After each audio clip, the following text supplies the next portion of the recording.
اعوذ باللہ من الشیطان الرجیم بسم اللہ الرحمن الرحیم۔ پاک ہے وہ ذات جس نے ہم سب کو پیدا کیا، دیکھتی آنکھوں سنتے کانوں۔ موٹیو اسلام کی طرف سے آپ کو میرا سلام پہنچے۔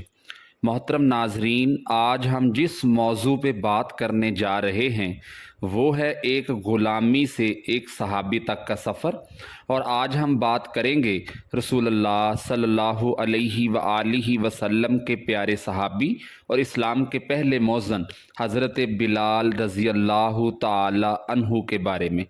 امیہ ابن خلف مکے کے سرداروں میں سے ایک اہم سردار تھا، جو کفر اور شرک کا بہت بڑا پیشوا اور اسلام اور مسلمانوں کے حق میں روئے زمین کا ایک بہت بڑا شیطان تھا۔ ایک دن اس کو پتہ چلا کہ اس کے کسی غلام نے بتوں کو پوجنے سے انکار کر کے کسی اور کو معبود بنا رکھا ہے۔ اس نے غلام کو فوراً بلا کر کے یہ پوچھا کہ میں نے سنا ہے کہ تم نے کوئی اور معبود بنا لیا ہے، سچ سچ بتاؤ کہ تم کس کی عبادت کرتے ہو؟ غلام نے کہا کہ محمد صلی اللہ علیہ وآلہ وسلم کے خدا کی۔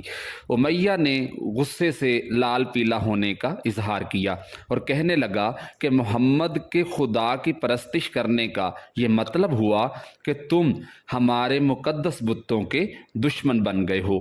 سیدھی طرح راہ پہ آ جاؤ ورنہ ذلت کے ساتھ مارے جاؤ گے۔ میں یہ ہرگز برداشت نہیں کر سکتا کہ تم بتوں کی پوجا کرنے والے کے غلام رہ کر محمد کے خدا کی پرستش کرو۔ وہ غلام جو توحید کا سچے دل سے شیدائی ہو چکا تھا، اس نے بے دھڑک امیہ کو جواب دیا کہ میرے جسم پر تو تمہارا زور چل سکتا ہے، لیکن میں اپنا دل اور اپنی جان محمد صلی اللہ علیہ وآلہ وسلم اور اس کے خدا کے پاس رکھ چکا ہوں۔ اب اللہ کی عبادت ہی میری زندگی کا مقصد ہے اور تمہارے بتوں کی پوجا کرنا میرے بس کی بات نہیں۔ یہ جواب سن کر امیہ بن خلف غیظ و غضب سے دیوانہ ہو گیا۔ ایک غلام نے اسے بے دھڑک جواب دے دیا تھا اور اس نے کڑک کر کہا کہ اچھا تو پھر اپنی بے دینی کا مزہ چکھو، دیکھوں گا میں کہ محمد اور اس کا خدا تجھے کیسے بچاتے ہیں۔ امیہ کے تشدد شروع ہو گئے۔ مکہ کی زمین گرمی کے سبب بڑی مشہور تھی۔ امیہ اپنے غلام کو دوپہر کی تپتی دھوپ میں زمین پر لٹا کر سینے پر بھاری پتھر رکھ دیتا تھا کہ وہ کروٹ نہ لے سکے۔ پھر وہ کہتا تھا کہ محمد کے دین سے باز آ جاؤ، لیکن اس ظلم کے باوجود بھی اس غلام کے منہ سے سوائے احد احد کے کچھ نہیں نکلتا تھا۔ امیہ مزید غضبناک ہو کر اذیت مزید بڑھانا چاہتا تھا۔ ایک مرتبہ تو امیہ نے ظلم کی انتہا کر دی۔ پورا ایک دن اور پوری ایک رات غلام کو بھوکا پیاسا رکھا اور تپتی ہوئی ریت پر لٹا کر اسے تڑپنے کا تماشا دیکھ رہا تھا۔ اس کی یہ کوشش بھی غلام کو حق سے نہ ہٹا سکی۔ آخر تھک ہار کر امیہ نے مکے کے بدمعاش لڑکوں کو بلایا اور ان سے کہا کہ اس غلام کو اتنی اذیتیں دو کہ یہ محمد اور اس کے خدا کا نام لینا بھول جائے۔ یہ لڑکے امیہ کی خوشی حاصل کرنے کے لیے اس بے بس غلام کو بری طرح مارتے پیٹتے تھے، جسم کے کپڑے اتروا کر لوہے کی چادریں پہنا کر تپتی دھوپ میں کھڑا کر دیتے تھے، لیکن غلام کی زبان سے احد احد کے سوا کچھ نہیں نکلتا تھا۔ اسلام کی راہ میں یہ بے پناہ اذیت سہنے والے صحابی کوئی اور نہیں بلکہ حضرت بلال حبشی رضی اللہ تعالی عنہ تھے۔ انہی ظلم و ستم کے دوران ایک دن حضرت ابوبکر صدیق رضی اللہ تعالی عنہ کا ادھر سے گزر ہوا۔ آپ رضی اللہ تعالی عنہ نے امیہ سے فرمایا کہ اے امیہ، اس بے کس اور مظلوم پر اتنے ظلم و ستم نہ کرو، اس نے تمہارا کیا بگاڑا ہے؟ وہ خدائے واحد کی عبادت کرتا ہے، اگر تو اس پر احسان کرے تو یہ احسان آخرت میں تیرے کام آئے گا۔ اس پر امیہ نے نہایت حقارت سے کہا کہ میں تمہاری اس خیالی آخرت کے دن کو نہیں مانتا، جو میرے دل میں آئے گا میں وہی کروں گا۔ صدیق اکبر اس جواب پر کافی افسردہ ہوئے، لیکن پھر بھی آپ رضی اللہ تعالی عنہ نے اسے سمجھایا کہ اس مظلوم پر ظلم و ستم کے پہاڑ توڑنا تیری شایان شان نہیں ہے۔ جس پر امیہ نے تنگ آ کر کہا اگر تم اس کے اتنے ہمدرد ہو تو اسے خرید کیوں نہیں لیتے؟ حضرت ابوبکر صدیق جھٹ تیار ہو گئے اور فرمایا کہ بولو کیا دام لوگے؟ امیہ نے کہا تمہارے پاس ایک غلام ہے جس کا نام فسطاط رومی ہے، وہ مجھے دے دو اور اس کو لے جاؤ۔ حضرت ابوبکر صدیق رضی اللہ تعالی عنہ فوراً ہی راضی ہو گئے، جبکہ امیہ کا خیال تھا کہ ایک نہایت ہی کرامت غلام ہے جس کی قیمت زیادہ ہے اور حضرت ابوبکر صدیق رضی اللہ تعالی عنہ اسے دینے سے انکار کر دیں گے، مگر آپ فوری راضی ہو گئے تو امیہ کو سخت مایوسی ہوئی۔ اس نے ساتھ ہی 40 اوقیہ چاندی کی فرمائش کی، اسے بھی حضرت ابوبکر صدیق رضی اللہ تعالی عنہ نے بخوشی ادا کر دیا۔ حضرت بلال رضی اللہ تعالی عنہ کو ساتھ لے کر دربار رسالت میں حاضر ہوئے اور سارا ماجرا کہہ سنایا۔ آپ صلوات و سلام نہایت ہی خوش ہوئے اور فرمایا کہ اے ابوبکر اس کار خیر میں مجھے بھی شریک کر لو۔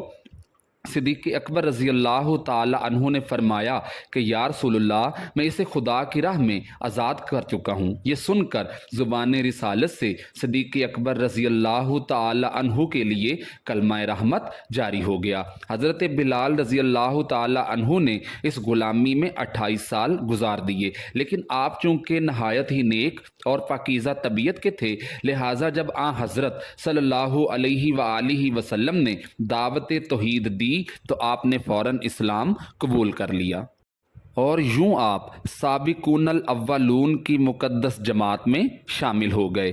رہائی پانے کے بعد حضرت بلال ہمیشہ آپ صلی اللہ علیہ وآلہ وسلم کی خدمت میں حاضر رہتے اور دل و جان سے نبی پاک صلی اللہ علیہ وآلہ وسلم کی خدمت بجا لاتے۔ آپ صلوات و سلام حضرت بلال کو کسی بھی چیز کا حکم دیتے تو آپ اپنی جان بھی لڑا دیتے۔ غزوہ بدر سے لے کر غزوہ تبوک تک تمام غزوات میں شامل رہے، لیکن حضرت بلال کی اسلام کے لیے سب سے بڑی خدمت اور ان کے لیے سب سے بڑی سعادت اسلام کا سب سے پہلا مؤذن ہونا ہے۔ ہجرت کے بعد جب مسجد نبوی تعمیر ہوئی تو آپ صلوات و سلام نے آپ کو اذان دینے کا ذمہ سونپا۔ آپ کی آواز نہایت ہی دل نشین تھی اور اس میں ایک ایسی تاثیر تھی کہ اذان کی آواز سن کر لوگ سب کام چھوڑ چھاڑ کر مسجد کی طرف دوڑتے۔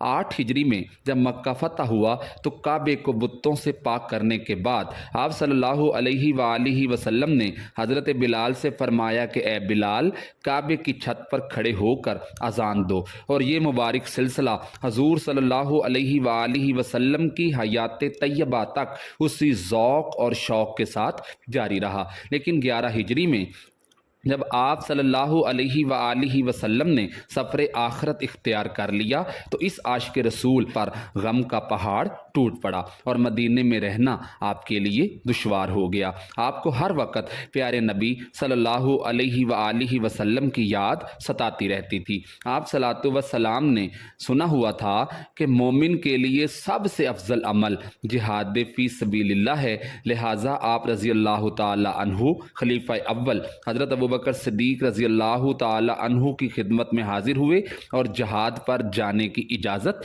طلب کی، لیکن حضرت ابوبکر صدیق رضی اللہ تعالی عنہ نے آپ کو خدا کا واسطہ دے کر کہا کہ مجھے اس بڑھاپے میں تنہا چھوڑ کر مت جاؤ۔ تو حضرت بلال نے اس شرط پر ابوبکر صدیق رضی اللہ تعالی عنہ کی بات مان لی کہ اب وہ رسول اللہ کے بعد کسی کے لیے اذان نہیں دیں گے۔ حضرت ابوبکر صدیق رضی اللہ تعالی عنہ نے ان کی یہ شرط قبول کر لی، لیکن آپ کے دور خلافت کے بعد خلیفہ دوم حضرت فاروق اعظم رضی اللہ تعالی عنہ کے دور میں بھی جب بیت المقدس کی تسخیر کے لیے شام جانا پڑا تو وہاں عیسائیوں سے صلح نامہ طے پانے کے بعد حضرت عمر رضی اللہ تعالی عنہ نے ایک خطبہ دیا اور حضرت بلال سے درخواست کی کہ آج جب کہ قبلہ اول پر توحید کا پرچم لہرا دیا ہے تو اس باعظمت موقع پر اگر آپ اذان دیں تو ہم آپ کے مشکور رہیں گے۔ حضرت بلال نے یہی اذان دینی شروع کی تو صحابہ کرام کو عہد نبوی کی مبارک یاد تازہ ہو گئی اور ان پر رکعت طاری ہو گئی۔ شام کے مارکے کے بعد حضرت بلال نے شام ہی کے ایک گاؤں میں رہائش اختیار کر لی، کیونکہ مدینے میں ہر وقت آپ کو صلاۃ و سلام کی یاد ستاتی رہتی تھی۔ لیکن ایک دن آپ نے خواب میں آپ صلاۃ و سلام کی زیارت کی۔ آپ ان سے فرما رہے تھے کہ اے بلال، کیا ابھی وقت نہیں آیا کہ تم میری زیارت کے لیے آؤ؟ اس خواب نے آپ کو بہت تڑپا دیا اور آپ بےتاب ہو کر فوراً مدینے روانہ ہو گئے۔ مدینے پہنچ کر حضرت بلال نے روضہ اقدس پر حاضری دی اور اس درد سے روئے کہ حاضرین بھی اشکبار ہو گئے۔ وہیں حضرت امام حسن رضی اللہ تعالی عنہ اور حضرت حسین رضی اللہ تعالی عنہ بھی موجود تھے۔ نانا کے پیارے نواسوں کو آپ نے اپنے ساتھ چمٹایا اور بے تحاشا چومنے لگے۔ حضرت حسین رضی اللہ تعالی عنہ اور حضرت حسن رضی اللہ تعالی عنہ نے آپ سے فجر کی اذان کی فرمائش کی۔ اس میں رد کرنے کی گنجائش کہیں بھی نہیں تھی۔ اگلے دن جب فجر کا وقت ہوا تو آپ نے اذان دینی شروع کی۔ لوگوں کی عہد رسالت کی یاد پھر تازہ ہو گئی اور لوگ اس طرح روتے ہوئے مسجد کی جانب چلنے لگے جیسے کہ نبی پاک صلی اللہ علیہ وآلہ وسلم کا دور واپس آ گیا ہو۔ ایسا دردناک منظر اس کے علاوہ کبھی دیکھنے میں نہیں آیا۔ حضرت بلال حبشی رضی اللہ تعالی عنہ نے 60 سال کی عمر میں وفات پائی۔ آپ کا مزار دمشق میں ہے۔ آپ کو دربار رسالت میں خاص مقام حاصل تھا۔ آئیے ہم سب اللہ تعالیٰ سے دعا کرتے ہیں کہ ہمیں بھی حضرت بلال حبشی رضی اللہ تعالی عنہ کی صفات میں سے کچھ عطا فرما دے، آمین۔ اگر آپ کو یہ ویڈیو پسند آئی ہے تو ہمارے چینل کو لائک اور سبسکرائب کریں اور اس کے ساتھ لگے بیل کے بٹن کو دبائیں تاکہ ہماری نئے آنے والی ویڈیوز کا نوٹیفیکیشن سب سے پہلے آپ تک پہنچ سکے۔